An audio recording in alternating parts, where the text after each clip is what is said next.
Bienvenue dans le podcast Trends Bourse avec un regard sur l'actualité économique et vos investissements par Gaël Poncelet, journaliste chez Canal Z, et Guy Legrand, journaliste chez Trends Tendance. Ce podcast vous est présenté avec le précieux soutien de ING. Bonjour à tous, bienvenue dans ce nouvel épisode de Trends Bourse. On parlera politique monétaire internationale avec Vincent Juvin en fin d'épisode.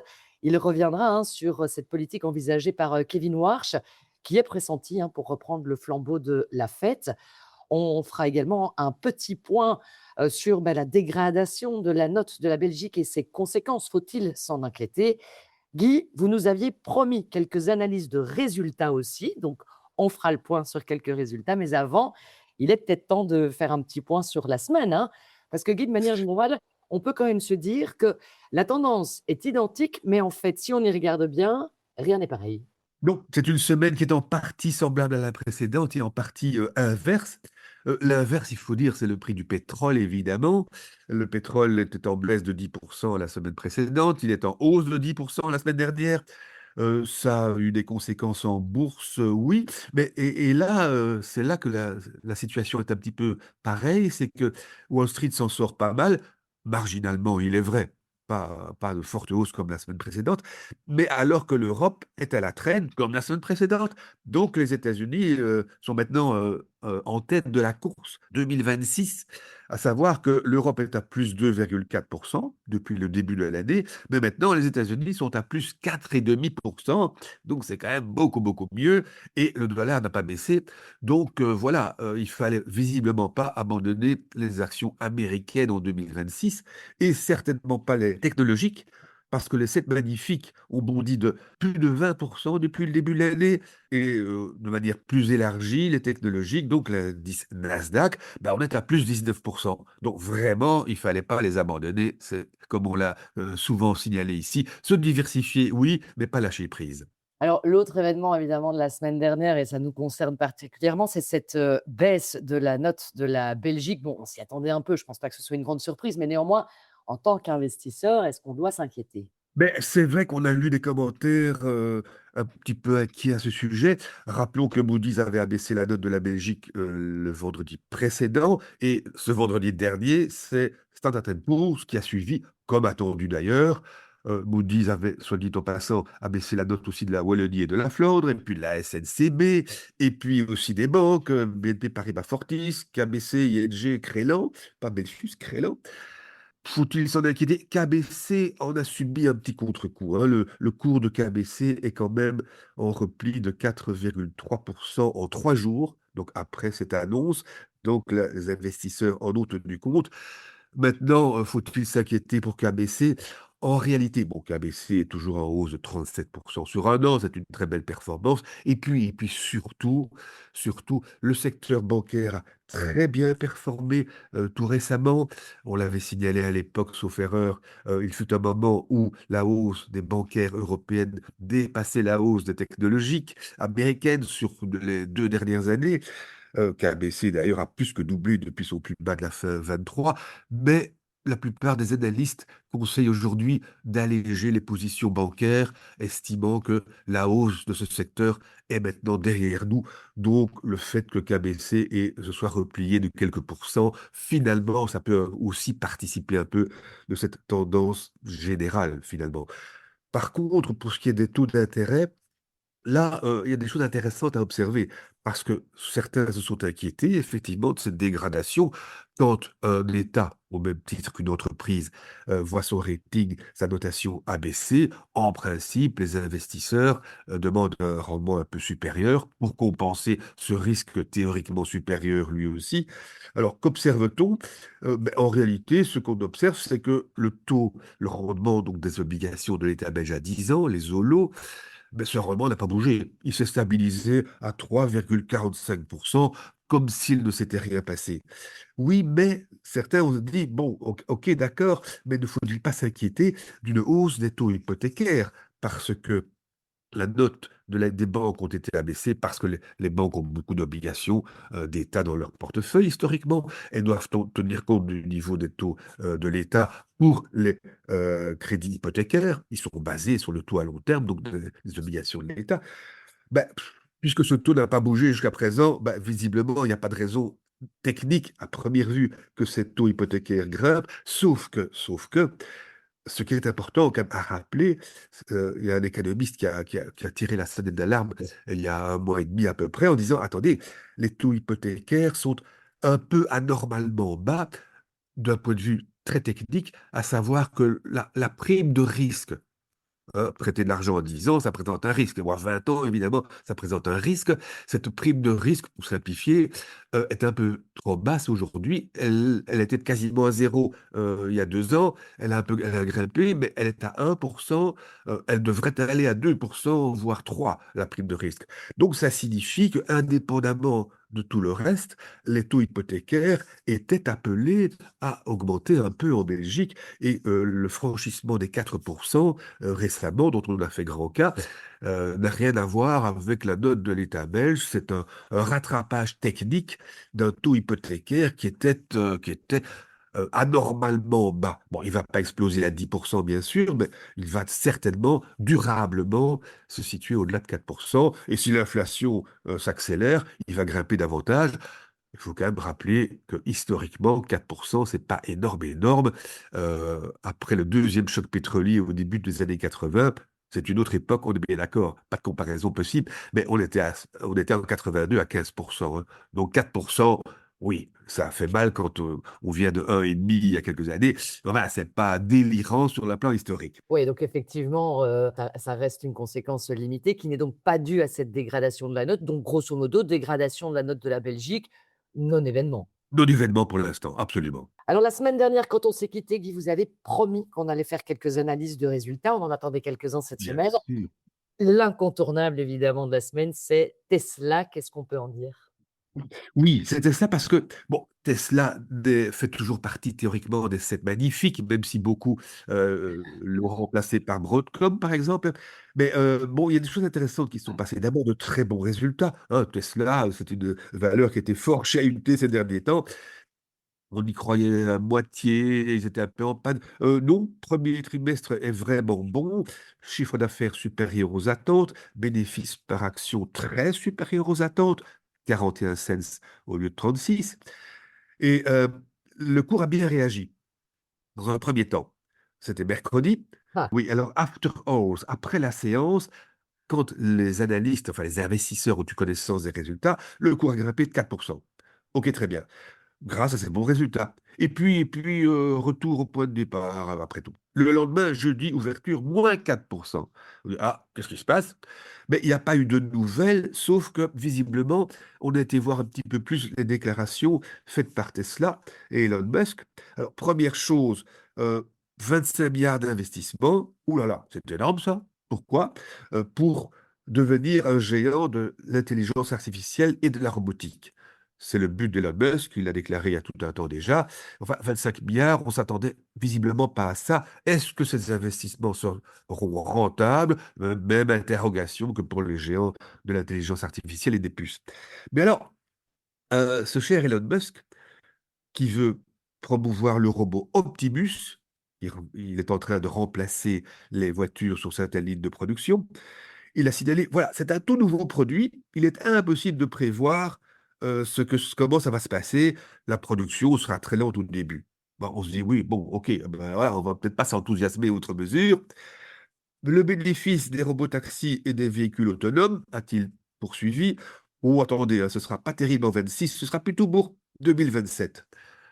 On comprend évidemment que tout compte fait, tout bien réfléchi, analystes et investisseurs se soient un petit peu calmés et des plus courus après le titre, qui, il faut le rappeler, est en baisse maintenant de 14% depuis le début de l'année, c'est pas terrible, qui est en hausse de 32% sur un an. Mais alors, comme on l'a déjà souligné pour d'autres valeurs, plus 32 sur un an, plus 55 sur 5 ans. Effectivement, Tesla est une aventure prodigieuse, mais on l'a peut-être un peu oublié. C'est pas la super vedette des dernières années, contrairement à d'autres, c'est magnifique. C'était la super vedette des années 2010 à 2019, en fait. En 2010, l'action valait moins de $2, hein. Bon, voilà, on vient vraiment de loin. Donc, Tesla a un parcours assez chaotique derrière lui. Les incertitudes sont considérables avec ce passage de l'automobile à autre chose. Les analystes sont du coup assez partagées. Il y a autant de conserver que d'acheter parmi les conseils, et même 16% sont à vendre. Oui, on va laisser le bénéfice du doute à ce cher Elon Musk, sans doute qui est aussi génial qu'insupportable, paraît-il, dans son entreprise.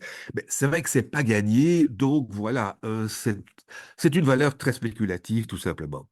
C'est vrai que là, dans le propos, il y a quand même beaucoup d'incertitudes et on le sait, Guillaume l'a traité, les marchés détestent l'incertitude. Et oui, tout à fait. Ceci étant, on pourrait peut-être aussi faire un petit point sur la techno, mais changeons, Guy, cette fois-ci, on va regarder la techno européenne. Mais oui, il y a quand même des choses intéressantes à dire parce qu'il y a eu un très bon résultat là-bas. Je commencerai par dire que malheureusement, toutes les technologies ne sont pas à la fête. La semaine dernière, la défense en particulier a quand même essuyé de terribles revers en bourse. Thales, le français, moins 12% sur la semaine. Du coup, sur un an, il ne fait plus rien du tout. Safran, moins 14%.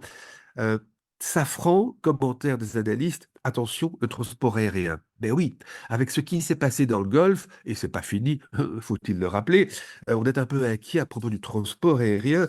Moins 14% donc pour Safran, qui est un constructeur, bon, hein, qui intervient dans la construction aéronautique, hein, disons-le comme ça. Moins 13% pour Rolls-Royce, le fabricant des moteurs britannique. Voilà, on parle beaucoup du Golfe à propos du pétrole, du gaz, du kérosène.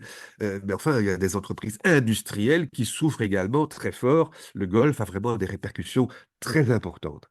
Bon, ça c'est un premier point. Et alors, il y a un point positif, c'est ST Microelectronics, hein, le franco-italien, qui a publié de très bons résultats. Le cours, d'ailleurs, est en hausse de 16,5% sur la semaine. C'est un sacré bond. On est à plus 85 depuis le début de l'année, plus 112 sur un an. Très beau résultat, oui. Supérieur aux attentes, le chiffre d'affaires d'un gros 3 milliards. Les marges sont bonnes, un peu améliorées. Ça va beaucoup mieux qu'en 2025. Et alors, on remarque, je souligne ici la déclaration de la direction. ST Microelectronics est désormais stratégiquement positionné pour capter le potentiel de croissance des nouveaux programmes liés à l'intelligence artificielle. Évidemment, le mot magique est lancé, l'intelligence artificielle, on est sur le coup, mais je souligne désormais. C'est intéressant parce que la direction reconnaît ainsi que ça n'a peut-être pas toujours été le cas et que c'est pour l'avenir, parce que le passé n'a pas toujours été mirobolant, il faut bien le dire. Le cours, je l'ai dit, est en hausse de 112% sur un an, mais il le fait ainsi que rejoindre ces niveaux de 2023 et même de 2021. Donc ST Micro, c'est pas le long fleuve tranquille, c'est pas la croissance tous les ans, un peu plus encore. Non, c'est peut-être c'est une valeur qui se porte apparemment très bien maintenant, mais bon, voilà, ça n'a pas toujours été le cas. On est un petit peu méfiant. Il y a d'ailleurs autant d'analystes qui conseillent de conserver que d'analystes qui sont à l'achat. Donc c'est un petit peu tiède. Et l'objectif de cours, qui a peut-être pas été ajusté en fonction de la hausse récente, l'objectif de cours est inférieur au cours actuel. Donc il n'y a pas un enthousiasme démesuré. Pourquoi pas? Mais enfin, c'est un peu comme Tesla, voire plus, très spéculatif. Oui, à observer, mais il ne faut pas se jeter dessus du coup. Mais Non, non, peut-être pas. chaque semaine, on peut quand même faire un peu le point sur cette actualité et observer des tendances desquelles on peut tirer des enseignements. Lequel on retiendrait cette semaine? Mais je retiendrai peut-être deux choses. Bon, d'une part, donc la technologie européenne se porte bien et Infineon, par exemple, a le vent en poupe aussi, c'est l'allemand qui est dans les semi-conducteurs. Bon, mais sinon, une chose à relever, c'est que Une autre chose, je dirais la techno américaine. On a vraiment, souvent dit: «Non, il faut pas la lâcher». Pourtant, certains pensaient quand même que on avait atteint des sommets, mais non, la techno, américaine continue, à grimper, il fallait pas lâcher prise. Et alors, peut-être aussi, troisième leçon, bah, allez, allons-y, 3 pour le prix d'une, ne pas se fier nécessairement à certaines déclarations qui ont l'air un peu alarmistes. L'abaissement de la note de la Belgique, jusqu'ici, comme je l'ai dit, est rigoureusement sans aucune conséquence sur les taux d'intérêt en Belgique. Donc, non seulement il n'y a pas de quoi paniquer, mais il n'y avait même pas de quoi s'inquiéter finalement. Ouais, ça fait une semaine riche en enseignements finalement. Merci beaucoup en tout cas Guy pour ce décryptage. On va laisser notre place à Vincent Juvin pour faire un petit point sur la future politique monétaire américaine avec Vincent Juvin. Et nous, Guy, on se donne rendez-vous la semaine prochaine évidemment. Avec grand plaisir et au revoir. Place maintenant à l'analyse d'un expert en investissement d'ING pour décrypter l'actualité économique. Bonjour et bienvenue dans ce podcast. Alors cette semaine a notamment été marquée par l'audition de Kevin Warsh, pressenti pour succéder à Jérôme Powell à la tête de la Réserve fédérale américaine. Alors Kevin Warsh n'est pas un inconnu puisqu'il a déjà été gouverneur de la Fed entre février 2006 et mars 2011. À l'époque, il était perçu comme plutôt au quiche en matière de politique monétaire. Il a cependant, de manière assez paradoxale, été nommé par Donald Trump qui s'est clairement positionné en faveur de taux d'intérêt plus bas. Il était donc particulièrement intéressant pour les investisseurs d'entendre Kevin Warsh s'exprimer sur la manière dont il envisage de conduire la politique monétaire de la Fed durant son mandat. Il a tenu à rappeler son attachement à l'indépendance de la Réserve fédérale, affirmant qu'il ne serait en aucun cas la marionnette du président américain. Alors à court terme, il n'y a donc sans doute pas de changement majeur de politique monétaire à attendre. Rappelons à cet égard que la Réserve fédérale dispose d'un double mandat, le contrôle de l'inflation, qui reste élevé autour de 3,3%, et le plein emploi, aujourd'hui toujours largement atteint compte tenu du faible taux de chômage. Dans ce contexte, la lutte contre l'inflation demeure prioritaire à court terme. C'est-à-dire à moyen terme et au-delà des pressions politiques ou de la conjoncture actuelle, Kevin Warsh se montre convaincu que les investissements dans la technologie et l'intelligence artificielle vont améliorer la productivité. Selon lui, ça permettrait à l'économie américaine de croître plus rapidement sans générer d'inflation excessive, ce qui justifierait à terme des taux d'intérêt plus bas. Kevin Warsh devrait d'ailleurs privilégier le taux directeur comme principal outil de politique monétaire, n'étant pas un fervent partisan de l'expansion du bilan de la Fed dont il souhaite réduire la taille. Il pourrait toutefois se heurter à la réalité des marchés financiers. En effet, environ 25% de la dette américaine arrive à maturité au cours de l'année à venir et près de 40% dans les 4 prochaines années. En l'absence d'un soutien actif de la Fed, le marché devra donc être capable d'absorber ces volumes afin de maintenir les taux longs sous contrôle. Ainsi, bien que moins disruptif que d'autres candidats, l'arrivée de Kevin Warsh pourrait néanmoins provoquer des remous sur les marchés financiers. Si son biais en faveur de taux plus bas devrait être bien accueilli par les investisseurs, la réduction du bilan de la Fed n'est pas sans risque. Voilà pour cet épisode du podcast Trends Bourse. Vous trouverez plus d'astuces, de conseils et d'analyses pour vos investissements chaque semaine dans Trends Tendance. Ce podcast vous est présenté avec le précieux soutien de ING.